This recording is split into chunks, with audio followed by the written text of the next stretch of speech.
حالات نعمت ہیں. اللہ نے انسان کے جسم کو ایسا بنایا، میں عرض کرتا ہوں ایک بات، اللہ نے انسان کے جسم کو ایسا بنایا کہ اس کے جسم میں جو چیز خراب ہوگی یا بیمار ہوگی اس میں درد ہوگا، اس میں درد ہوگا. یہ درد فوراً متوجہ کرے گا کہ تمہارے گردے میں پتھری ہے. اگر پتھری سے گردے کا درد نہ ہو، میں مثال دے رہا ہوں آسان کرنے کے لیے بات کو، سارے بیان کا خلاصہ ہے یہ. اگر گردے میں پتھری سے درد نہ ہو تو گردے کے فیل ہونے کا پتہ ہی نہ چلے. چھوٹی سی پتھری کتنی سی کہیں میں گردے میں، اور درد کتنا درد سخت ہوتا ہے جانتے ہو؟ اللہ تڑپ کے رہ جائے آدمی. گردے کا درد بڑا مشہور ہے. دل کی رگیں بند ہو رہی ہیں خون کے آنے جانے کی، اللہ تعالی وہاں درد پیدا کرتے ہیں تاکہ جلدی سے علاج کر کے اس کے رگوں کو کھول دیا جائے. پورے بدن کا یہ حال ہے، پورے بدن کا یہ حال ہے. ذرا سا بولنے میں فرق آیا، ڈاکٹر کہتے ہیں کہ اسٹروک ہوا ہے دماغ میں، ذرا جلدی سے علاج کرو، دماغ میں اسٹروک ہوا ہے. بس یہ بات میں یاد کر رہا کہ یہ ایک اللہ نے انسان کے جسم میں نظام رکھا ہے کہ جو عضو بیمار ہوگا اس کی بیماری کا الارم درد سے بجے گا. یہ درد کی وجہ سے علاج کرائے گا. درد کی وجہ سے علاج کرائے گا. اگر درد نہ ہو پتہ ہی نہیں چلے گا کیا ہو رہا اندر. بس اسی طرح زمین و آسمان کے درمیان جتنے بھی حالات ہیں وہ سارے حالات انسان کے کو اعمال کی طرف متوجہ کرنے کے لیے ہیں. سمجھتے تھے یہاں ان حالات سے عبرت لے کر عمل ٹھیک کر لو، ورنہ اسی حال میں قبر تک پہنچ جائے گا. اسی حال میں قبر تک پہنچ جائے گا.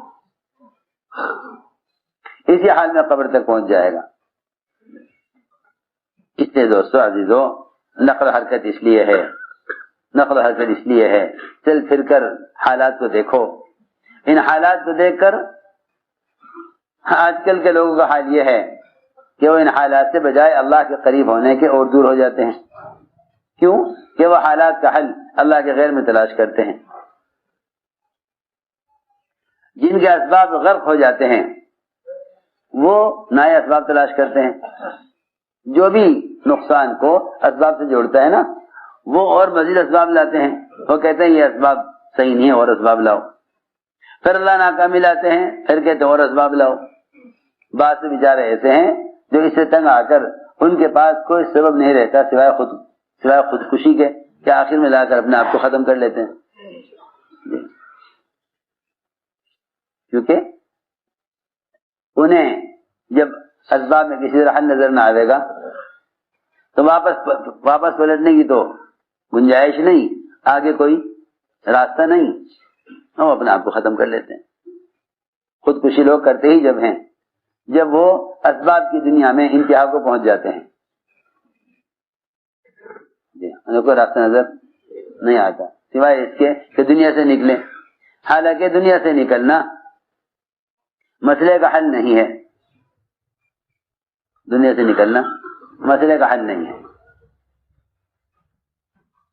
اس لیے میرے دوستو عزیزوں، اللہ کے راستے کی نقل و حرکت اس لیے ہے تاکہ تم اللہ کی قدرت کی نشانیوں سے عبرت لو.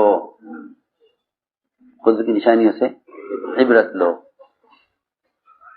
قدرت کی نشانیوں سے عبرت لو. اچھے اور برے حالات علم میں رسوخ پیدا کرنے کے لیے ہیں. جو حالات کا مشاہدہ کریں گے اللہ کے راستے میں نکل کر، انہیں معلوم ہوگا کہ نہ ماننے والوں پر کیا عذاب اور کیا نقمتیں ہیں، اور ماننے والوں پر کیا نعمتیں ہیں. اس سے تمہارا یقین اور کامیابی کا یقین دین کے ساتھ اور بڑھے گا. اس لیے میرے دوستو عزیزوں، اپنے دین کو لے کر حرکت میں آؤ. امت کو ڈوبنے سے بچانے کے لیے امت کو ڈوبنے سے بچانے کے لیے یہ راستہ نہیں ہے کہ آدمی صرف یہ سمجھ لے کہ اگر ہم نے مادی اسباب حاصل کر لیے چھین جھپٹ کر تو ہم کامیاب ہو جائیں گے.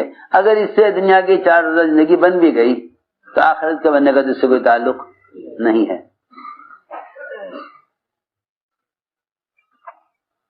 آخرت کے بننے کا تو اس سے کوئی تعلق نہیں ہے. اس لیے ہمیں چاہیے کہ اس نقل و حرکت کے ذریعے اپنے ماحول کو بدلیں. اس وقت ضرورت ہے اس کی کہ امت کو اللہ کے فرائض کی طرف لاؤ. اس وقت ضرورت ہے اس کی. کیوں؟ اس لیے کہ جب دل دکھے ہوئے ہوتے ہیں اور امت حالات میں ہوتی ہے تو ہر ایک چاہتا ہے کہ کوئی نجات کا راستہ ملے، کوئی نجات کا راستہ ملے. جب حالات آتے ہیں تو دل نرم ہوتے ہیں. اس موقع پر اعمال کی طرف لانا آسان ہوتا ہے. جی ہاں، لوگ پوچھتے ہیں بھائی کیا کریں ان حالات میں؟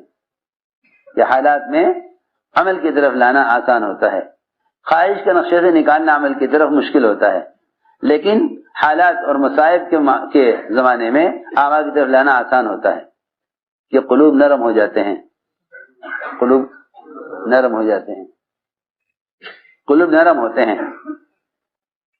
تو میں نے عرض کیا کہ یہ موقع ہے اس کا، لوگوں کو دعوت دے کر اعمال کی طرف لاؤ، کیونکہ اللہ رب العزت یہ دیکھتے ہیں کہ جو دوسروں کو عمل کی طرف لا رہے ہیں اللہ تعالیٰ ان کی قربانیوں کو عام امت کے حالات سے نکلنے کا سبب بنا دیتے ہیں. یوں ہے بات. اکرمہ جب اسلام سے بھاگے ابو جہل کے بیٹے تو کشتی میں طوفان آ گیا، یہ ڈوبنے لگے. یہ کیا کریں؟ کوئی بچاؤ کا راستہ؟ کہ ہاں ایک ہی راستہ ہے بچاؤ کا، اخلاص کا کلمہ کہہ لو بچ جاؤ گے. کہ وہ کیا ہوتا ہے؟ پوچھا حضرت اکرمہ نے کشتی کے ملاح سے کہ یہ کیا ہوتا ہے؟ اس نے کہا کہ کلمہ لا الہ الا اللہ کہو بچ جاؤ گے. یہی ایک راستہ ہے نجات کا. اکرمہ نے کہا کہ میں اس سے بچ کر تو بھاگ رہا ہوں، اس سے بچ کر تو بھاگ رہا ہوں. اگر مجھے کلمہ ہی پڑھنا ہوتا تو میں یمن کیوں بھاگتا؟ کشتی والے نے کہا نہیں، اگر نجات چاہتے ہو تو یہ راستہ ہے. وہاں ڈوبنے سے بچے، یہاں آ کر اللہ نے اسلام کی ہدایت دی، اسلام میں داخل ہو گئے. اس لیے عرض کر رہا ہوں کہ مولانا صاحب کا معمول تھا کہ جب مسلمانوں پر کسی بھی طرح کے حالات آتے تو حضرت جماعت کی نقل و حرکت کو بڑھا دیا کرتے تھے.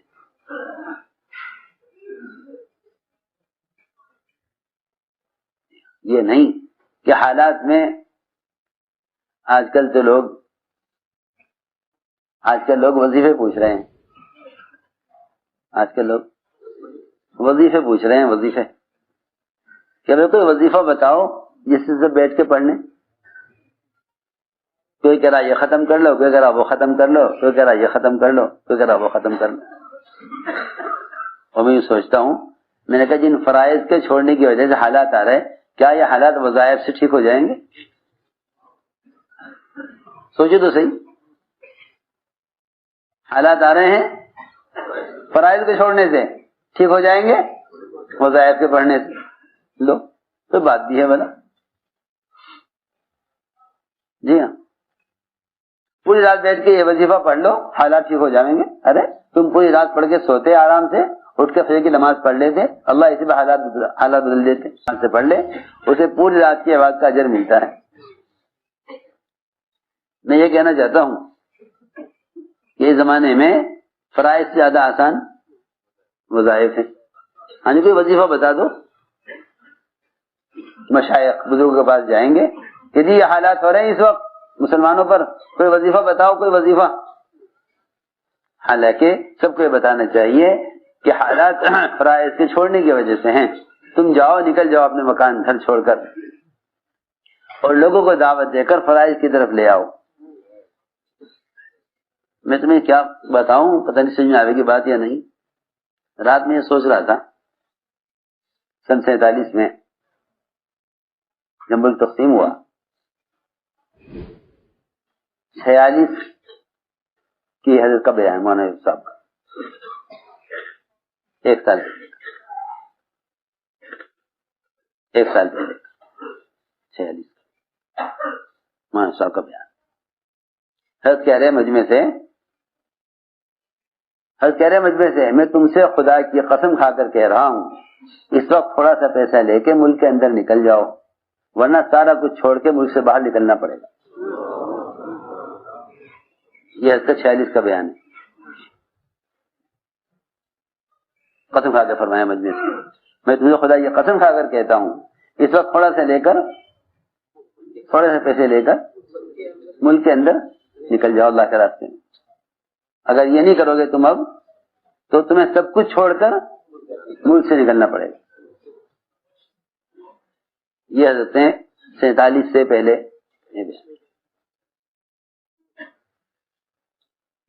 ایک آدمی نے گستاخی کی, کھڑا ہوا مجمع میں, یہ کون نکال دے گا ہمیں؟ پورا خاندان سارا مال اسباب جو ہے دکان مکان زمین سب کچھ چھوڑ کر ایسے حالات میں نکلے کچھ کسی بھی چیز کا بھی معاوضہ نہیں ملا. بڑی بڑی حویلیاں بڑی بڑی زمینیں گاؤں کے گاؤں چھوڑ کر چلو. مولانا صاحب نے فرمایا اس کو تھوڑا سا مال لے کے ملک کے اندر چلے گا, لوگوں کو نماز پر اور کلمے پر آمادہ کر لو. یہ نہیں کرو گے تو سب کچھ چھوڑ کر کہاں سے نکلنا پڑے گا؟ ملک سے باہر. میں یہ بات حضرت کی یاد آ رہی تھی کل سے.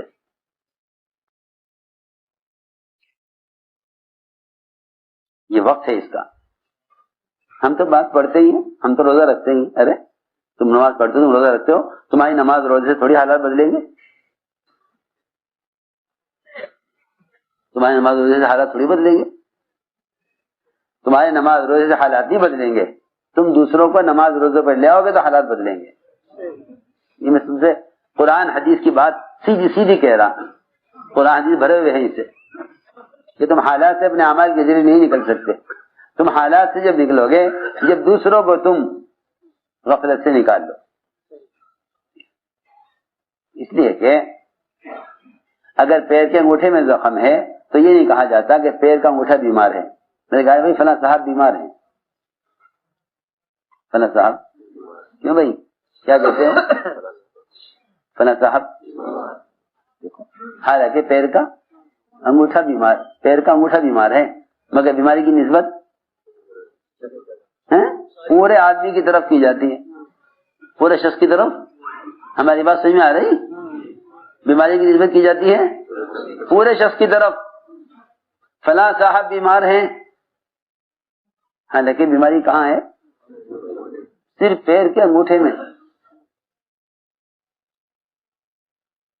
پیر کے انگوٹھے میں. بس حدیث میں فرمایا ساری دنیا بکھرے ہوئے مسلمان ایک جسم کے اعضاء کی طرح ہیں. اگر پوری دنیا کے کسی کونے بے دینی ہے تو ساری امت بیمار ہے. اگر بے دینی کسی ایک کونے میں کسی ایک ملک میں ہے تو ساری دنیا میں مسلمانوں کا دین ناقص ہے اور سارے مسلمان بیمار ہیں. یہ نہیں کہا جائے گا کہ فلاں ملک میں لوگ نماز چھوڑ رہے ہیں. ہماری بات ذہن ذرا توجہ سے سنو. سارا بدن صحت مند, پیر کے انگوٹھے میں زخم. ڈاکٹر کہتے ہیں اگر انگوٹھا نہ کاٹا گیا فوراً تو یہ بیماری بڑھ جائے گی, پیر کاٹنا پڑ سکتا ہے اور آگے جان کو بھی خطرہ ہو سکتا ہے. کیوں بھائی ایسا ہی ہے نا؟ وہ پورے بدن کے تحفظ کے لیے پیر کے انگوٹھے کا علاج کرتے ہیں اور ہم یہ سوچ کے چھوڑ دیتے ہیں ارے ہم تو نماز پڑھی رہے, کوئی نہیں پڑھ رہا تو کیا بات ہے, وہ جانے اسے اپنی قبر میں جانا, مجھے اپنی قبر میں جانا. کہ قبر کا تو معاملہ بعد میں ہوگا, پہلے دنیا جو جہنم بنی اس سے کیا کریں؟ ہاں سوچنے کی بات ہے. ایک بے نمازی کے نام سے 40 گھروں تک, اگر آپ کے محلے میں 40 بے نمازی ہیں تو کتنی نوست ہوگی؟ اس لیے کہہ رہا ہوں کہ انفرادی اعمال سے مسئلہ حل نہیں ہوگا. انفرادی اعمال سے مسئلہ حل نہیں ہوگا.